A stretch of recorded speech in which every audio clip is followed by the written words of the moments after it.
नमस्कार, मी शची मराठे. Talk time मध्ये तुम्हा सगळ्यांचं स्वागत. आणि आजचा टॉक टाइमचा आपला विषय आहे नेतृत्व कौशल्य.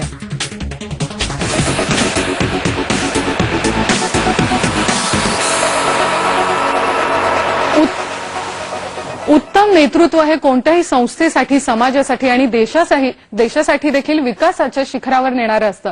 चांगलं नेतृत्व तयार होण्यासाठी नेमकी कोणती मेहनत घ्यावी लागते त्याबद्दल आज आपण टॉक टाइम मध्ये बोलणार आहोत. आणि आपल्याबरोबर आहे कॉर्पोरेट ट्रेनर अतुल गोरे. तुमचं IBN लोकमतमध्ये स्वागत. आणि तुम्ही देखील तुमच्या प्रश्नांसह टॉक टाइम मध्ये सहभागी होऊ शकता. तुम्हाला कोणतेही प्रश्न असतील तर आम्हाला जरूर फोन करा. आणि त्यासाठी आमचे नंबर आहेत 022 667 14764.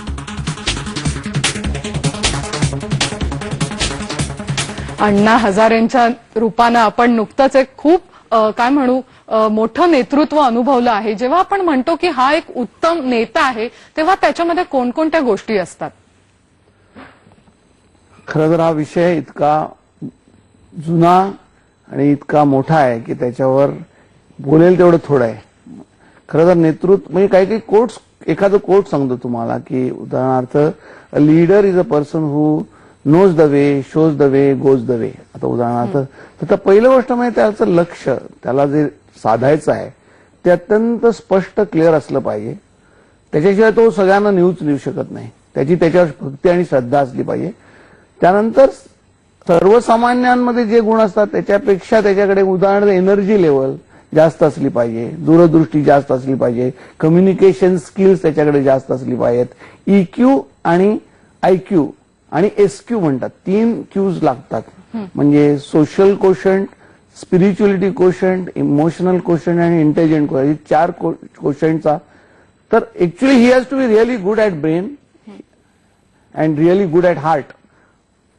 ह्या दोन्ही डायमेन्शन्स त्याची पक्की असली पाहिजेत. कारण त्याच्यावर जर एवढ्या लोकांच्या हजारो, लाखो, करोडो लोकांनी विश्वास ठेवायचा आणि आपल्या घरातल्या मेणबत्त्या घेऊन बाहेर यायचं जर व्हायचं असेल तर त्याच्यावर त्याचं स्वतःचं आयुष्य हे मॉडेल आयुष्य असलं पाहिजे. आणि अण्णा हजारेंचं वैशिष्ट्य तुम्ही बघाल ना, ते जे जगलेले आहेत ते असं जगलेले आहेत की त्यांच्यावर विश्वास ठेवण्यापूर्वी तुम्हाला दुसरा पर्यायच असू शकत नाही, अशा स्वरूपाच्या त्यांच्या क्वालिटीज आहेत. बरोबर. नेतृत्व गुणासाठी आवश्यक आपण बाकी देखील वैशिष्ट्य पाहणार आहोत, पण आपल्याला फोन यायला सुरुवात झालेली आहे. अमरावतीहून आपण पहिला फोन घेत आहे. आशुतोष जीते आपल्याला प्रश्न विचारताय.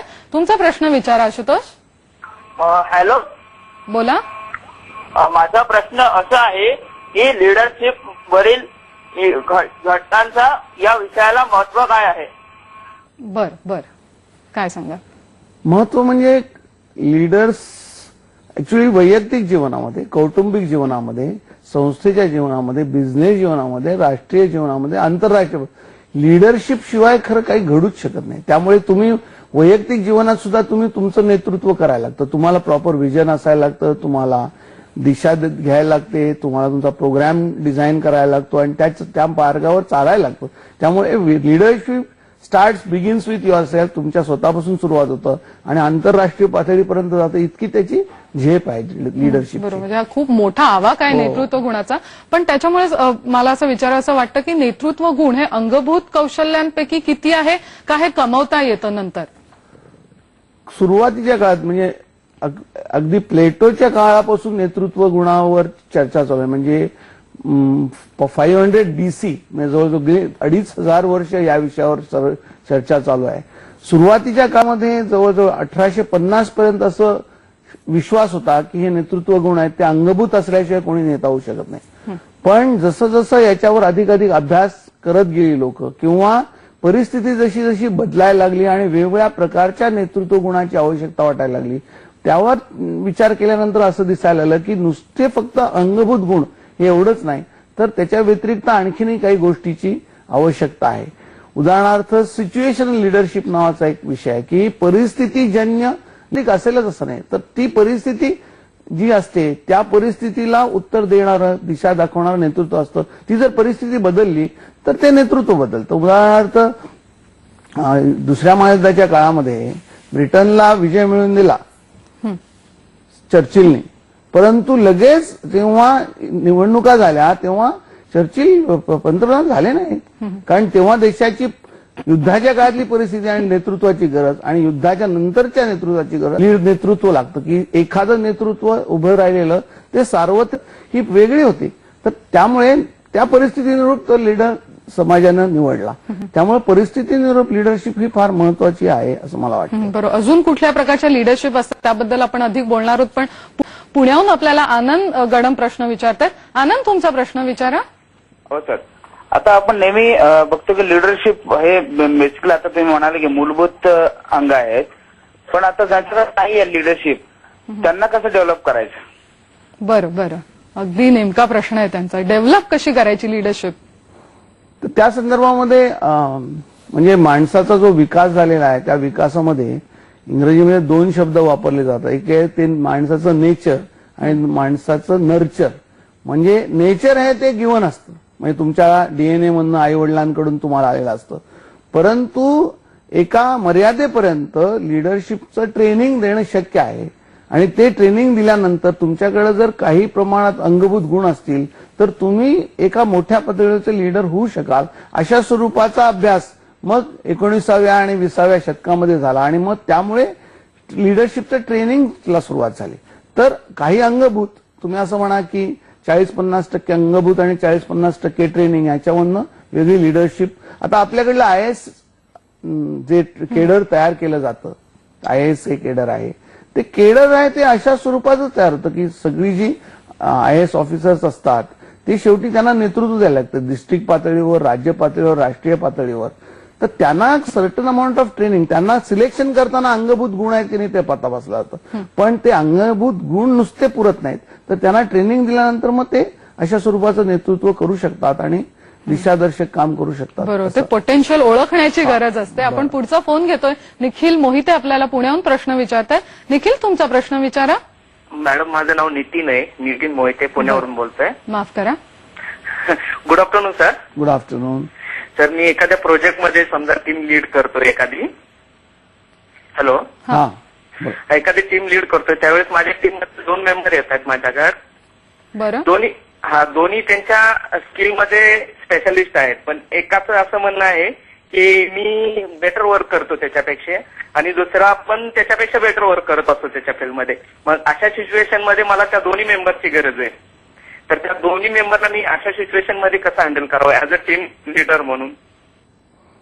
तुम्ही त्या 2 व्यक्तींची जी मापन करताय ना ते एकाच बाबतीमध्ये करताय, पण त्याच्या व्यतिरिक्त त्या माणसाकडे तुम्हाला असिस्ट करण्यासाठी किंवा तुम्हाला सपोर्ट करण्यासाठी अधिकही आणखीनही क्वालिटीची गरज असते. उदाहरणार्थ त्याच्याकडची लेवल ऑफ एनर्जी ही दोघांकडे सारखीच असेल असं नाही. त्यानंतर अभ्यासूपणा, काही लोकांना लायब्ररीमध्ये बसून काम करायची इच्छा असते किंवा ते करू शकतात, काही लोकांना फील्ड वर्क करू शकतात. तर तुम्ही जेव्हा त्या माणसाची परीक्षा कराल तेव्हा तुमच्यावर जे दिलेले गोल आहे, ध्येय आहे, त्याला अनुषंगून कुठल्या कुठल्या दुसऱ्या क्वालिटीज लागणार, ज्या सपोर्टिव्ह क्वालिटीज असतील त्याचा जर तुम्ही अभ्यास केलात तर तुम्ही निश्चित निवडू शकाल की यातला कोणा माणसाला आपण काय काम द्यावं आणि कोणा माणसाला दुसरं काम द्यावं अशी निवड करता येणं. कायम तुम्हाला पाहिजे तशी माणसं तुम्हाला मिळत नाहीत. जी माणसं आपल्याला मिळालेली आहेत त्यांच्यावर काम कसं करता येईल हा महत्वाचा, त्याच्यातनं नेत्यासाठी महत्वाचा आहे. आपण पुढचा फोन घेतोय. सागर कोल्हे नवी मुंबईहून आपल्याला प्रश्न विचारताय. सागर, तुमचा प्रश्न विचारा. नमस्कार मॅडम. नमस्कार सर. नमस्कार.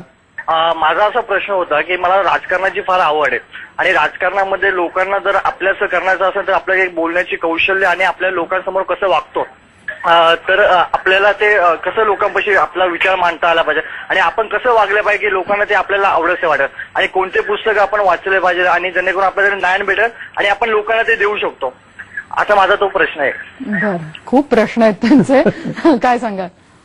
मला असं वाटतं की राजकारणामध्ये तुम्हाला जर काम करायचं असेल तर राजकारणामध्ये ज्या लोकांनी यश मिळवलं, म्हणजे उदाहरणार्थ गांधी हा भारतातला एक आदर्श राजकीय संतच समजला जातो की त्या माणसानं राजकारण केलं आणि संतपण पण जपलं असा माणूस समजला जातो.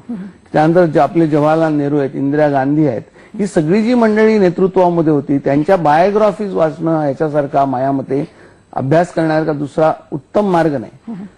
त्याबरोबर तुम्ही हा अभ्यास करत असताना तुम्हाला उदाहरणार्थ तुम्हाला अण्णा हजारेंसारखं व्हायचं असेल तर अण्णा हजारेंपर्यंत जाऊन राहायला पाहिजे. म्हणजे आपल्याकडे जी परंपरा आहे गुरु शिष्य परंपरेमध्ये आपल्याकडे कधी शाळा तशा आता जशी शाळा कॉलेज तशी नव्हती. गुरु घरी जाऊन राहायचं आणि तो जे करतोय ते बघत राहिलं की त्याच्यामधून तुम्हाला शिकता येतं. तर तुम्हाला ज्या स्वरूपाचं नेतृत्व करण्याची इच्छा आहे त्या गुरुकडे जाऊन तुम्ही त्यांच्या जीवनाचा अभ्यास करणं, कारण तेच तुम्हाला शिकवत त्यांचं जीवन की कसं काम करायला पाहिजे. तर एका बाजूला बायोग्राफीज वाचणं हे माझ्या मते अत्यंत महत्वाचं आहे आणि दुसरं म्हणजे अशा स्वरूपाचा अभ्यास करणं. अनुभवातनं मिळणारं शिक्षण हे मोठं असतं. आपण भारत वावळे यांचा पुढचा फोन घेतोय डोंबिवलीहून. भारत, तुमचा प्रश्न विचारा. नमस्कार मॅडम. नमस्कार. माझा प्रश्न असा आहे की नेतृत्व कौशल्य आणि व्यक्तिमत्व विकासासाठी राजकीय, सामाजिक किंवा इतर विविध क्षेत्रातील प्रतिष्ठित व्यक्ती यांच्याशी आपण संपर्क आणि संवाद ठेवणं हे आपल्याला फायदेशीर होऊ शकतं का? धन्यवाद. बर, तोच त्यांचा उत्तरालाच तुमच्या निश्चितच फायद्याचं होऊ शकतं अशा प्रकारचं. कारण कसं आहे की आपण जेव्हा तुमच्या खरी नेतृत्वाची परीक्षा येईल ना तेव्हा तुम्ही खरे एकटेच असता, पण तुम्हाला आयुष्यामध्ये वेगवेगळ्या परिस्थितीमध्ये तुमची तयारी होत असते. जेव्हा तुम्ही अशा लोकांबरोबर काम करता, छोट्या मोठ्या जबाबदाऱ्या घेता, तेव्हा तुमचं ते ट्रेनिंग चाललेलं असतं ऍक्च्युअली त्या फील्डमध्ये काम करत असताना. त्यामुळे हे ट्रेनिंग करता करता म्हणजे देणाऱ्यांना देत जावं, घेणाऱ्यांना घेत जावं, घेता घेता एक दिवस देणाऱ्याचे हात द्यावे. तसं ते नेतृत्व गुणाचं पण आहे की त्या नेत्याबरोबर राहून काम करून करून करून एक दिवस ते रूप तुम्ही घेता. तर तसं स्वरूपाचं काम मला वाटतं नेतृत्वामध्ये अपेक्षित आहे. ते जर केलं तर आपण चांगले नेतृत्व गुण आपल्यामध्ये उभारू शकू. आपल्या आता संबंध बोलण्यामध्ये आपण इक्यू म्हणजे इमोशनल क्वेश्चन बद्दल अनेकदा बोलतोय. नेमका इमोशनल क्वेश्चन म्हणजे काय आणि त्याचं नेतृत्व गुणासाठी कशा प्रकारे महत्व असतं? मला आठवतंय ते गेल्या 15-20 वर्षापूर्वी पर्यंत मुलांच्या आयक्यूवर आईवडिलांचा खूप भर असायचा आणि त्याची आयक्यू टेस्ट करा आणि तिची, कारण बरीच वर्ष आपल्याकडे असा विश्वास होता की आयक्यू जर हाय असेल तर तो माणूस जीवनामध्ये यशस्वी होईल अशा स्वरूपाचा काहीतरी विश्वास होता. परंतु या विषयामध्ये जेव्हा इक्यूचा प्रश्न आला तो कसा आला तर सातत्यानं जसा जेव्हा अभ्यास केला गेला की अकॅडमिक करिअरमध्ये खूप मुलं खूप प्रवीण असतात, हुशार असतात, गोल्ड मेडल्स मिळवतात, परंतु प्रत्यक्षात व्यवहारामध्ये येतात तेव्हा त्यांच्याकडे ते गुण मिळत नाहीत आणि ते यशस्वी तितके होत नाहीत, दुसरीच माणसं यशस्वी होतात. असं जेव्हा बघायला लागलं की म्हणजे मागच्या बेंचवर बसणारी मुलं ही बिझनेसमध्ये पुढच्या बेंचवर असतात आणि पुढच्या बेंचवर असणारी मुलं बिझनेसमध्ये मागच्या बेंचवर, असं जेव्हा दिसायला लागलं तेव्हा मग असं ठरलं की याचा आपल्याला अभ्यास करण्याची गरज आहे. आणि म्हणून मग हा विषय त्या अनुषंगाने पुढे आला आणि जेव्हा याचा अभ्यास केला तेव्हा असं कळलं की म्हणजे मी झिगलर नावाच्या कंपनीबरोबर काम करतो आणि ते झिगलरचं असं स्टेटमेंटच आहे की you will get your job because of your qualification. तुमच्या क्वालिफिकेशनमुळे तुम्हाला नोकरी मिळेल, पण नोकरीमधला जो पुढचा विकास डेव्हलपमेंट आहे ती तुमच्या इक्यू मुळे. म्हणजे इक्यू म्हणजे काय, साधी गोष्ट आहे की आपण आपल्याला स्वतःला समजणं आणि आपल्याला ऍक्सेप्ट करणं आणि दुसऱ्या व्यक्तींना समजून घेणं आणि त्याला ऍक्सेप्ट करणं, या 4 गोष्टी जर तुम्ही करू शकलात तर तुम्ही इक्यूच्या रस्त्यावर खूप प्रगती कराल असं वाटतं. खूप महत्वाचा मुद्दा सांगितला तुम्ही. म्हणजे बिझनेसमध्ये नाही तर मला वाटतं वैयक्तिक जीवनात देखील हे जे सूत्र आहे अवलंबलं तर खूप मोठ्या यशाचा टप्पा गाठू शकतील लोक. आपण अशीच चर्चा करणार आहोत टॉक टाइम मध्ये. अजून देखील तुम्ही तुमच्या प्रश्नांसह टॉक टाइम मध्ये सहभागी होऊ शकता. आम्हाला फोन करा 022-667-14764 या क्रमांकावर. एक छोटासा ब्रेक घेऊन परत येऊया. पहा फक्त टॉक टाइम.